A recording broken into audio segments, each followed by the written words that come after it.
ಬಸವನಗುಡಿಯಲ್ಲಿರುವ 100 ವರ್ಷಕ್ಕೂ ಹಳೆಯದಾದ ಈ ಕಟ್ಟಡವನ್ನು ಕಲಾಕೃತಿಗಾಗಿ ಆಶ್ರಮವಾಗಿ ಪರಿವರ್ತಿಸಲಾಗಿದೆ. ಇಲ್ಲಿ ನೀವು ಸೃಜನಶೀಲ ಕ್ರಿಯೆಗಳನ್ನು ನೋಡಬಹುದು, ಕೇಳಬಹುದು ಹಾಗೂ ಅನುಭವಿಸಬಹುದು. ಈ ಆಶ್ರಮವು ಸಾಮಾಜಿಕ ಕಲಾತ್ಮಕ ಅಂದರೆ socio-artistic ವ್ಯಾಲ್ಯೂಗಳನ್ನು ಪ್ರತಿಬಿಂಬಿಸುತ್ತದೆ. ಇವರ ಮೇನ್ ಕಾನ್ಸೆಪ್ಟ್ ಬಂದು ಅರ್ತ್ ಸೆನ್ಸಿಟಿವಿಟಿ. ಈ ಆಶ್ರಮದ ಸ್ಪೆಷಾಲಿಟಿ ಏನೆಂದರೆ ಎಲ್ಲವೂ ಹ್ಯಾಂಡ್ಮೇಡ್, ಅವರ ಕೈಯಿಂದ ಮಾಡಿ ಇಲ್ಲಿ ಎಕ್ಸಿಬಿಟ್ ಮಾಡಲಾಗಿದೆ. ಇದೆಲ್ಲದರ ಬಗ್ಗೆ ಸಂಸ್ಥಾಪಕ ಕಲಾವಿದರಾದ ನಮ್ಮ ಮಿಸಸ್ ದೀಪಿಕಾ ದೊರಸ್ವಾಮಿ ಅವರ ಬಳಿ ಹೆಚ್ಚಾಗಿ ತಿಳಿಯೋಣ. ಆದರೆ ಅದಕ್ಕೂ ಮುನ್ನ ನಿಮ್ಮೆಲ್ಲರಿಗೂ ಬೆಂಗಳೂರು ಸ್ಟೋರೀಸ್ಗೆ ಸ್ವಾಗತ.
Namaste.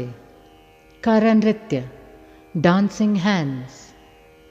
In this debut video art format, we celebrate Kara, hands, and their dance in classical movement and mudras, that is gestures.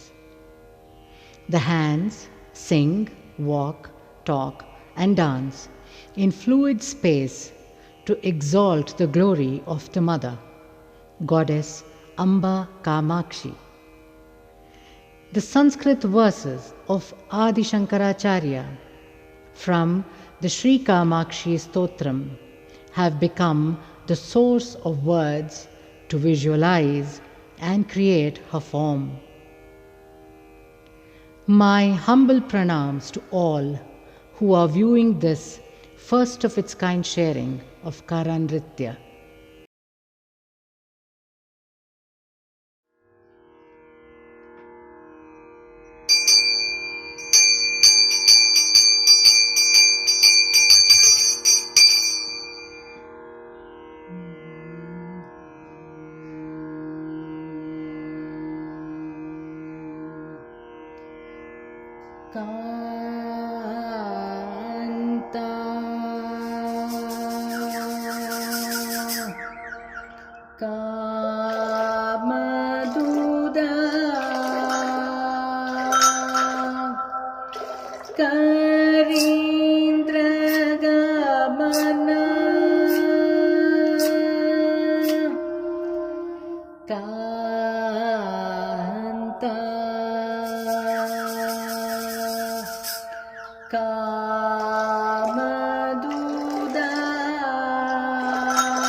Kalyani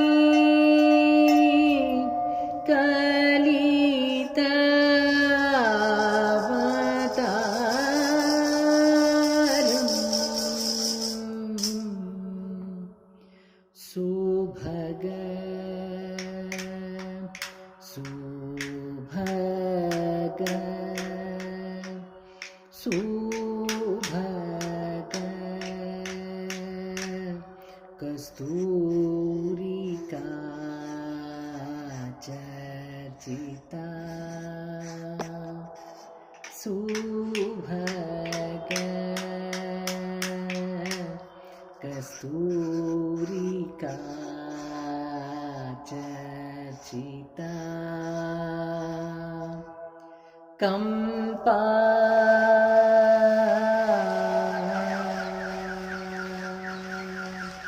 कंपाति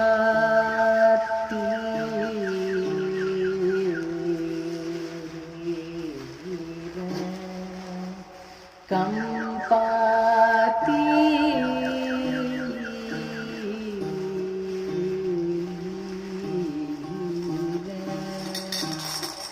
कंपाति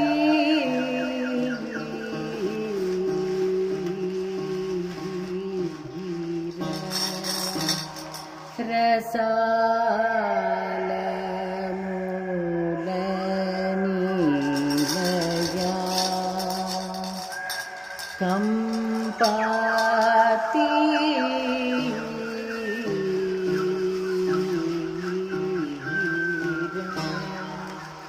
रसाल मूलनीलया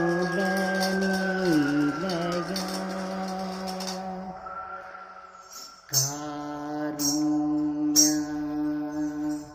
कल्लोलिनी कल्याणानि कल्लोलिनी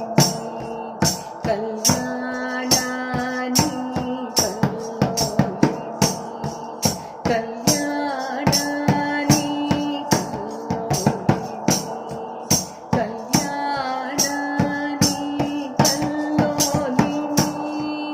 कल्याणानि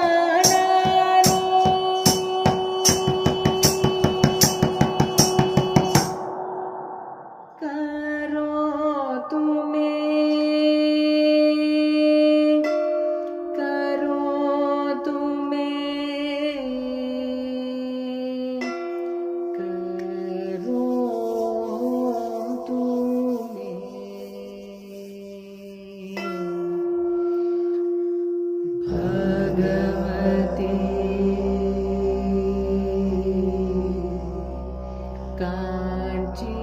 कांचीपुरी देवता Bhagwati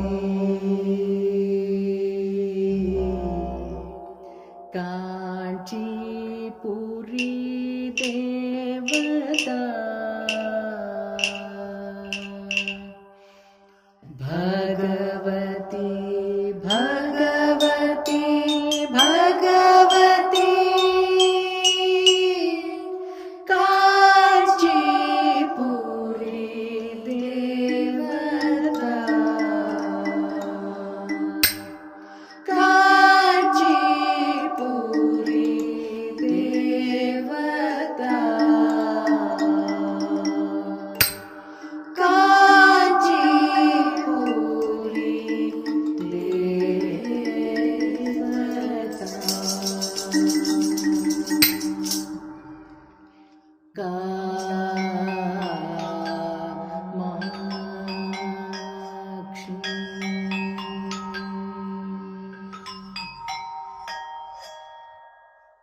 Last time when I had come here, you said something about earth sensitivity. So what is that related to Bimba?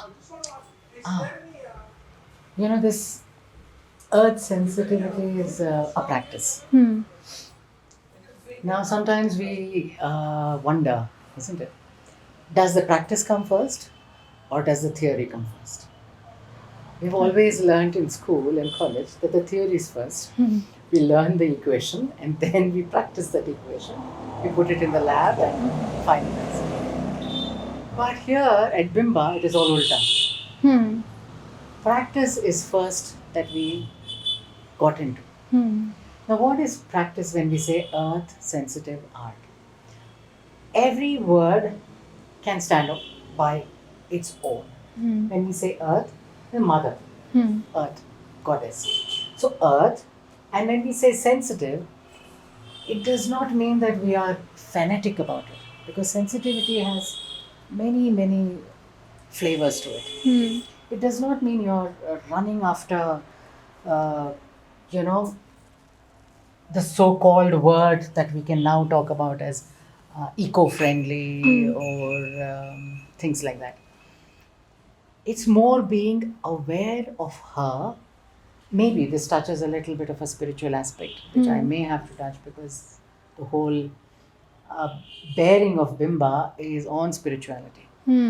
So now here when we say earth sensitive, we are talking about Mother Earth as mother.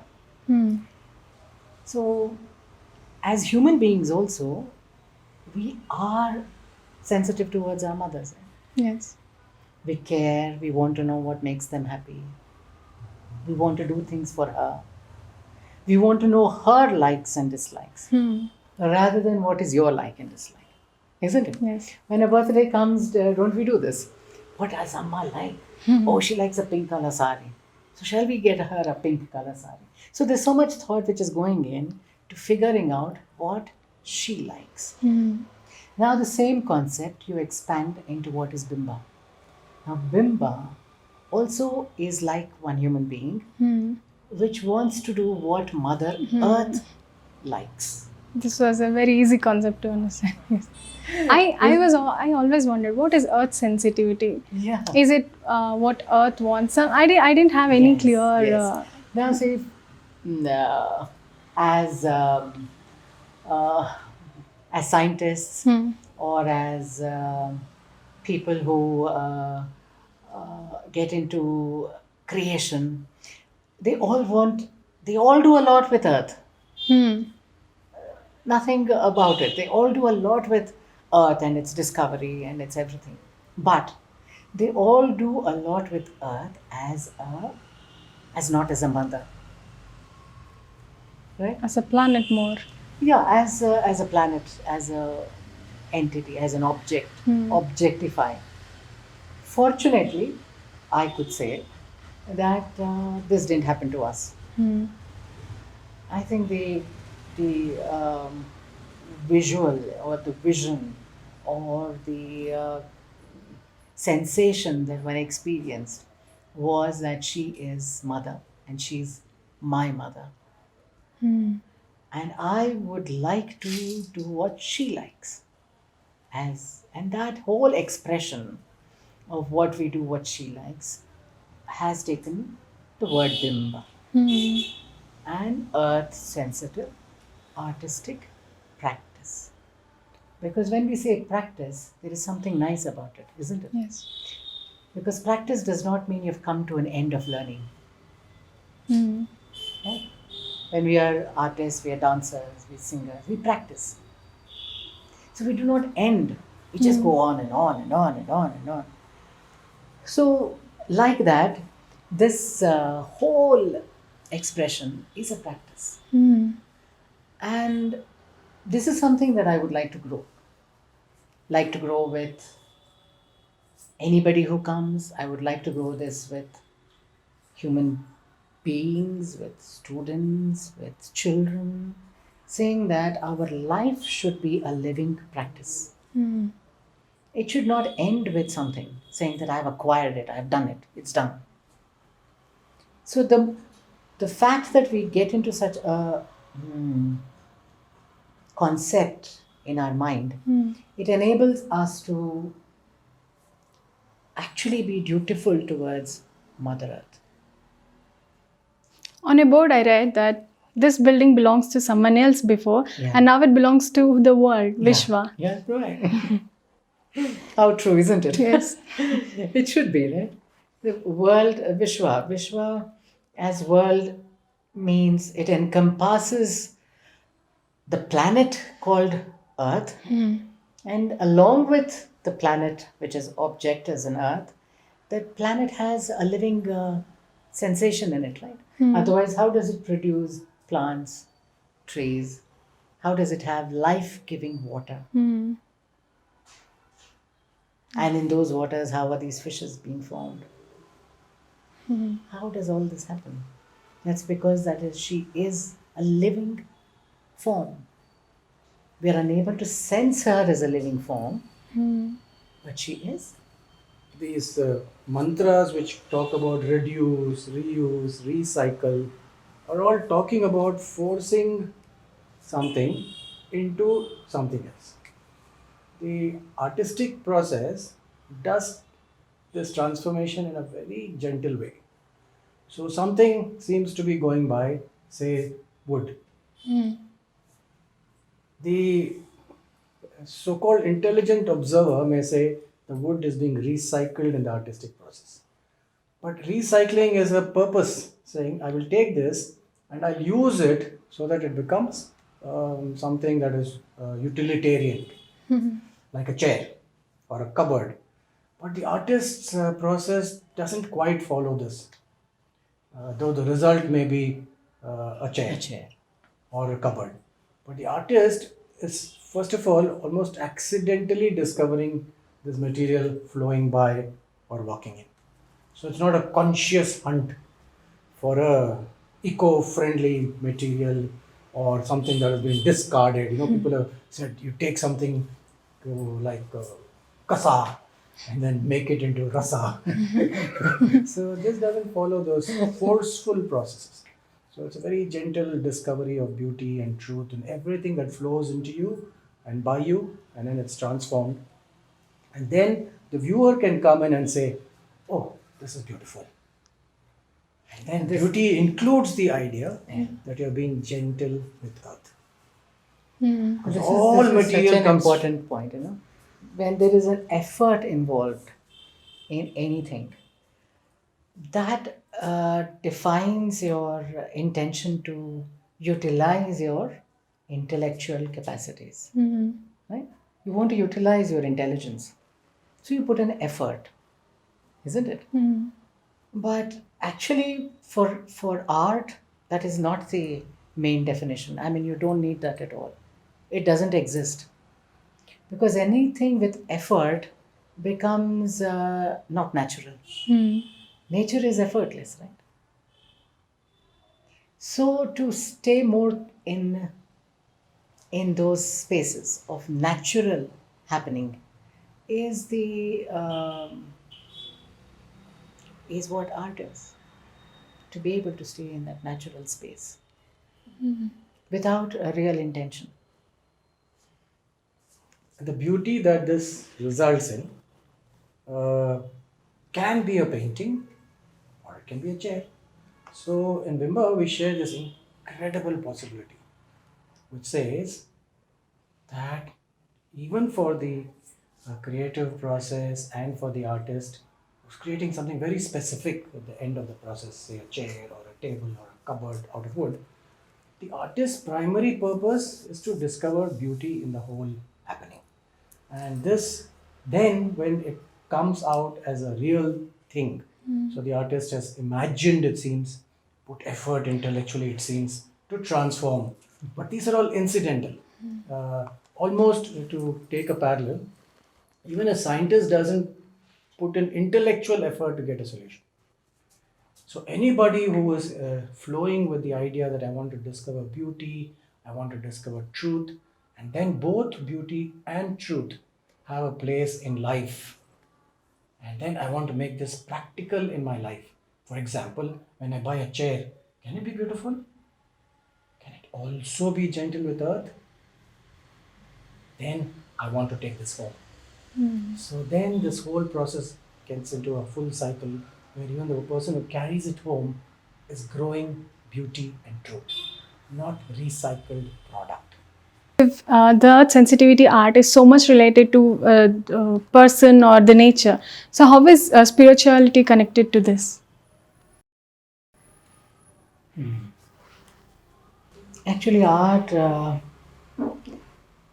you know, this space that we have in our mind of wanting to live on earth as a peaceful, happy being and emitting joyous nature.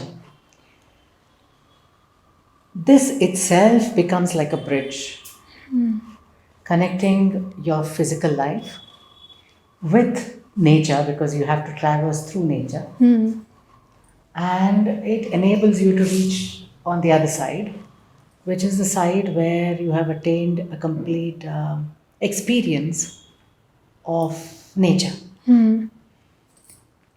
Now, why I say this is, see, as a part of nature, we are a part of nature, isn't Yes, it? yeah. Like the way a bee is part of nature. What is it? Yeah. So, like the way a bee is part of nature, the plant is part of nature.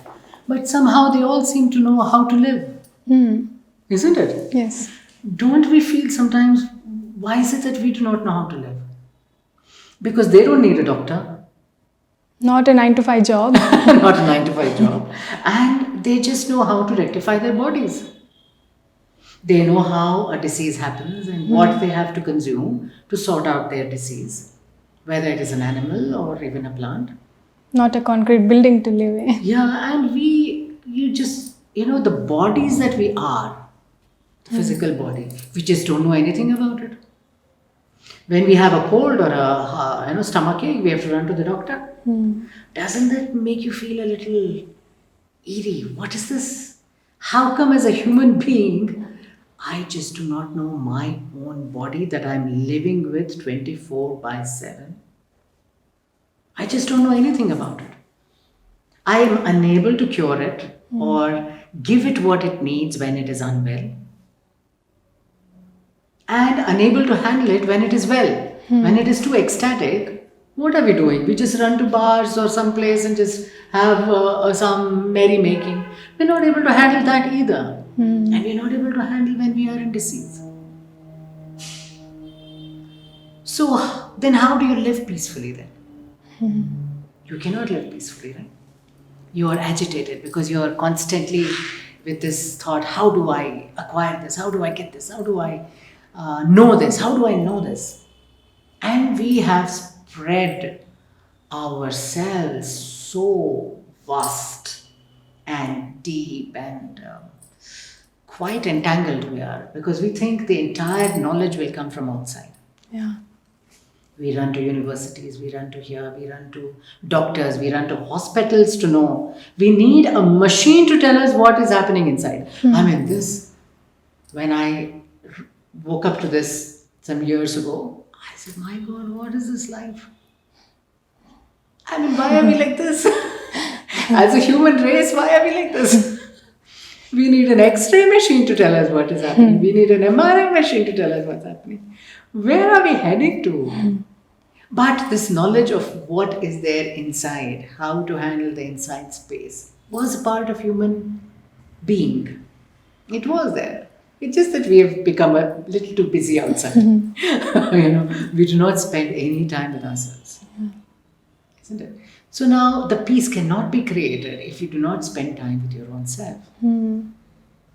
That is the nature of peace. Peace is with you, yourself. Joy is with you. You may be so joyous, but the person right next to you may not be so joyous. Though you have been together the whole day, spent the whole day together. But still the difference happens, right? Why does it happen? How come I'm joyous and that one is not? Or that one will feel, why am I so sad and this one is so joyous? How? So isn't it personal then? It has nothing to do with the environment that you're in or the people that you have spent your time with or anything else. But it has something to do with something called an experience of beauty. Right? Now when suddenly in the morning you would have stepped out and you would have felt, wow, this is a beautiful day, I'm going to do this today. But that friend of yours may not have done that. Oh, the whole day begins again. I have to go through this. Crumpier in the morning. Yeah, the first thing in the morning.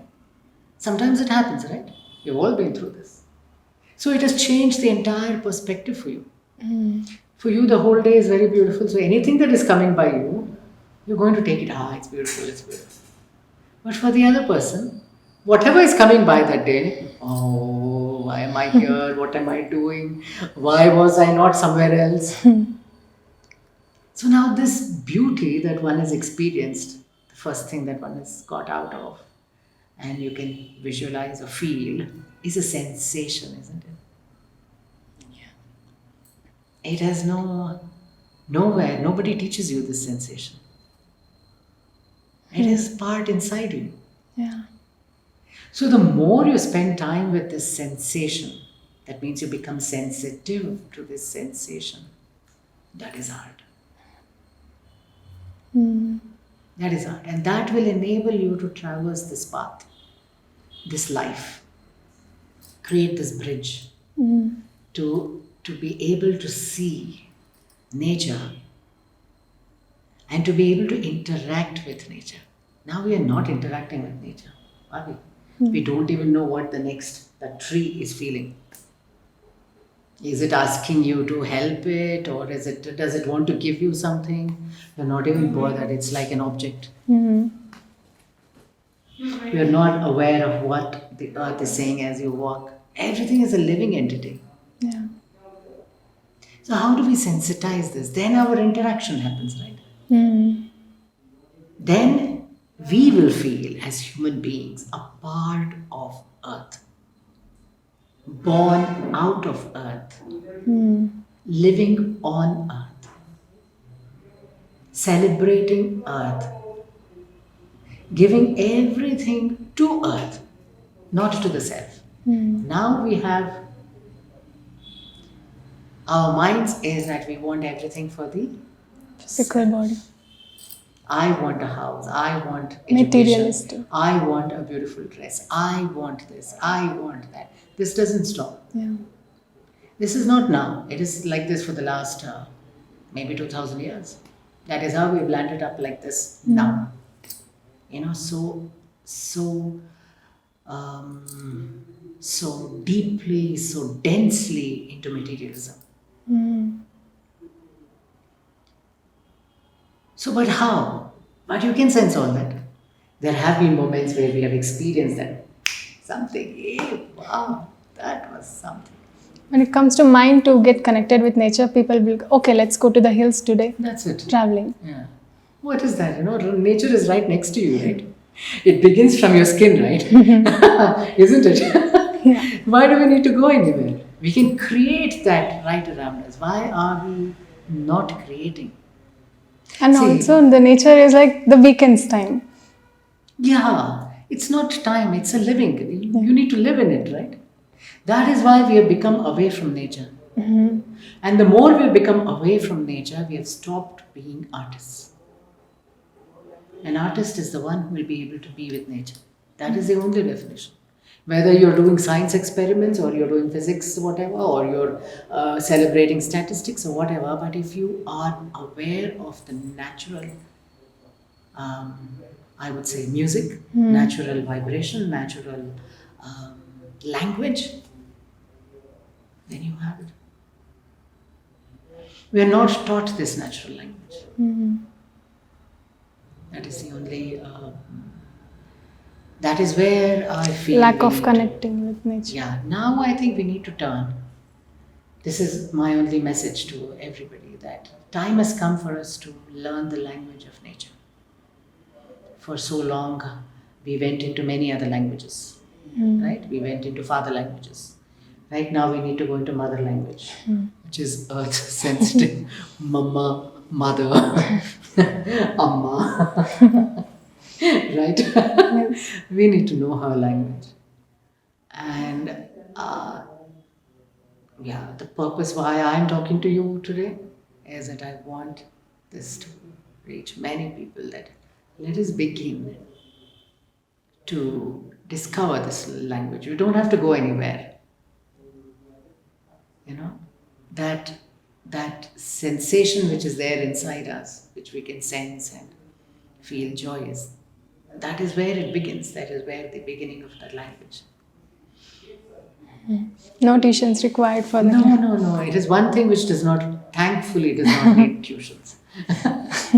You need to station yourself with yourself. Not really go around. Yeah, that is when Mother Earth is going to be in a most in a most pristine space. And what you see here at Bimba, which actually quite a bit of a part of Bimba, we have not yet shown it to you. But you will really feel, hey, can't we create this everywhere? I know we have heard in fairy tales that such places exist on earth, where the streams flow, there is music in the air. Who says it's just a fantasy? It is a living reality. It's just that we have got caught in this winding music. So we are not able to hear that music. That's all. Mom, tell us about your attire. It's so unique and different.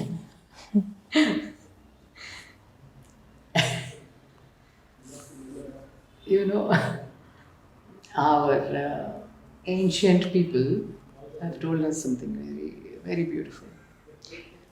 They say that when somebody remarks that you look very beautiful, or when they say that you're unique, you know, it speaks a lot of the eyes which are seeing it. So since you are seeing that I have worn something unique, it does make me feel good, because that speaks of your eyes, which is able to identify this and like it, because you've used the word unique. So yeah. Well, attire is, according to our Puranas, the closest identity that we are, close to our skin. It's next to our skin, isn't it? So this is something that both defines you, and it is also something that confirms you, and it is also something that you wish to celebrate with.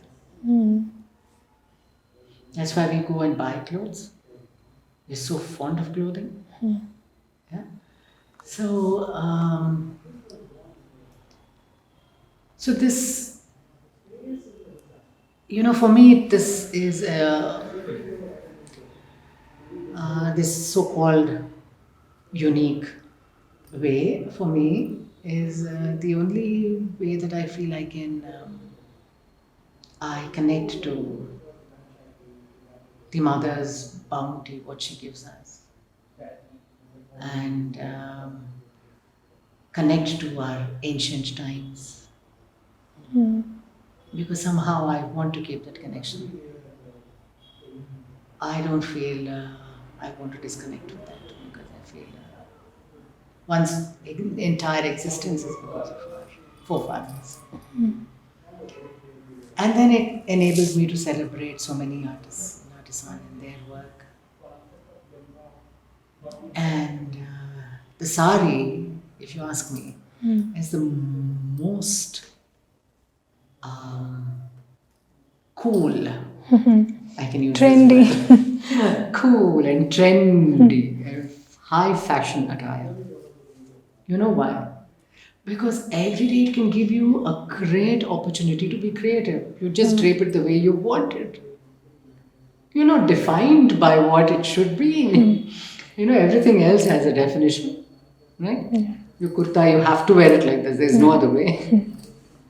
And your whatever, jeans or skirts, everything has a particular way. You just cannot go outside that thing, because it's just, you know, tailored and stitched and everything. But sari, one magnificent stretch of fabric. You just do what you want with it. Sometimes I wear two saris. You know, one I drape like this, and the other I just wear it. I love it. It's so beautiful. There's something so nice about this. You know, the play, the feel of air, breeze and flow. I think it's very feminine. Right? So, which are the different parts of the Bimba, ma'am? Okay. I have seen many rooms, many divisions in the entire building. So, can you name the parts? Surely. You know what we have called the entire space as BIMBA the art ashram. Now, this word ashrama has three meanings to it because Sanskrit enables us to have different layers of meaning to the same word. So, for the person who is spiritually oriented, this is an ashrama of spiritual living. It's a ashrama of learning because guru means learning, and ashrama is where you learn.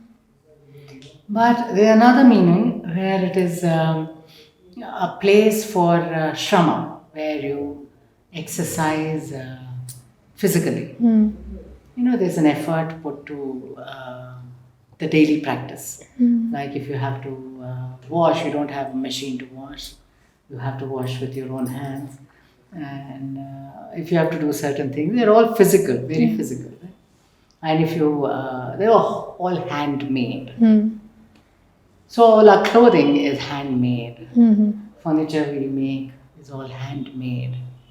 So real no use of machinery or anything like that. Very, very, only when it is at most required. It's not that I don't enjoy machinery.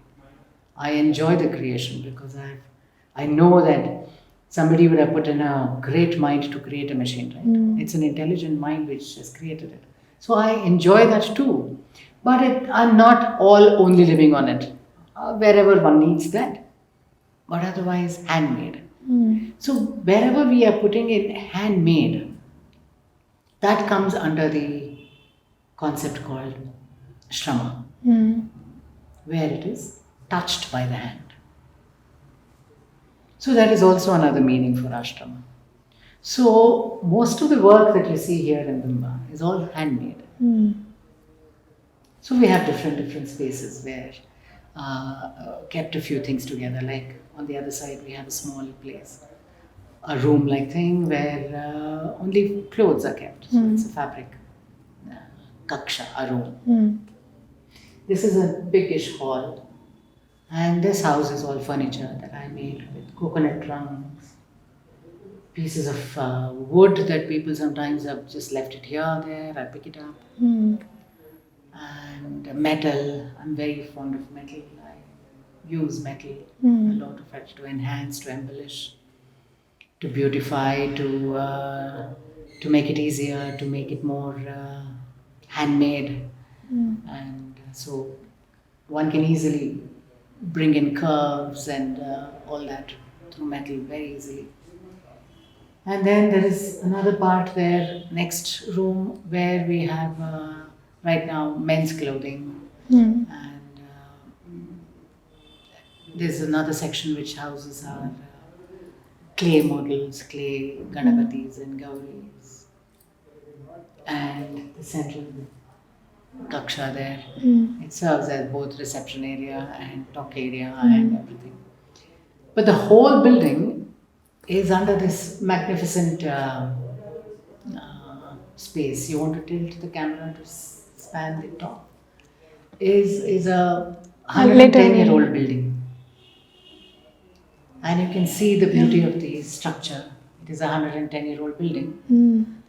And how the jack arches were made in simple ways so that less of material is consumed. And so that is how this 110-year-old building comes as a hut. We call it a hut, Bimba the art hut. Under this big canopy of the ashrama. So the ashrama is like the big umbrella under which different activities are happening. Bimba the art hut, which is this 110-year-old building, where we have kept all these things which we make in-house. All this that you see is made here. And so I have a little space where I work. There's a place where we do carpentry and a place where I stitch and sew and all that as a tailoring section. And I have my own painting little space where I paint and sculpt and all inside. So different sections for different any of this. And of course our internal space at the backyard has an open theatre where we hold performances. Rasaloka. And Rasaloka, which is a mini theatre. And I mean, there's so many things, drama, music, dance, sculpting, pottery, carpentry, construction. I also do construction. Construct buildings in a simple way. Mom, tell us more about Rasaloka. Rasaloka is a very unique art form. It is something one can define as a miniature art, and it has a very interesting component of narrative to it. It defines a moment and how that moment actually manifests. Because most of these, the moment itself is a divine happening. So it's from our divine mythology. And so why does God take such forms? Which is a question which most of us have, right? You're not yet tainted. We need to know your name on this. So. Sharanya Roy. Finding it very vibrant and conducive for thought process, thought provoking, and very aesthetic, and you feel very much grounded to the soil. Wow. And it's pretty different, pretty what should I say, like very close to the soul, very close to nature, very close to every form of like interlinked juxtaposed form of art or expression, creativity. It's all that unique concoction. Wonderful. I just went through a YouTube channel and I wanted to explore Basavanagudi, and that what makes me come down to this place. And this was one of the places which was in my list. So all the temples were closed. I was visiting one after the other, and I had a very spiritual sense of keenness throughout my family, embedded in the lineage. So wanted to explore that, and the vibrations are very natural out here, and I believe in a lot of these worshipping deities and capturing the spirituality. So I was washing today my body with all that turmeric and then that saffron paste and all to get into that mind frame, because that sense evokes with the smell of that ingredients, the rawness of the nature. So I visited all the temples. I was tired. I dropped in here and now I'm having conversation with all of you. How exactly you got to know about this place? So I was visiting one YouTube channel, like to explore places in Basavanagudi, and there I saw this. So I thought instantly like something struck inside me. I can't say what exactly in words, but I felt like I should be here. I should come and I should feel the essence of it. Something different I'm going to take back with me through my, soul, will absorb, and that's what I'm trying to do. Because in our mundane life, we meet with a lot of people that is very artificial and not related to any form of an art. So that is also artificial and this is art. Okay. So the first three alphabets are similar. Rest, everything if you add up, it's diametrically opposite. Yeah, very nicely put. That is artificial. Yeah, and this is art, and it has words filled with it. Art, in terms of art, it's art and there is only space after that. No words. I'm just trying to get the vibes. That's it. Awesome. Thank you so much. See, this is something very so beautiful, which means what is bimba, right? Bimba actually means reflection. There are many meanings to the word bimba. It means form, figure, silhouette, image, reflection. All these are the meanings. And when we named it bimba, it was more because it kind of reflects the thought. Both ways, huh? Now, what you see is a reflection of this thought, my thought. Now, when you hear him, it is also reflecting in him a thought. So, isn't it bimba both ways? Yes. Namaste. Thank you.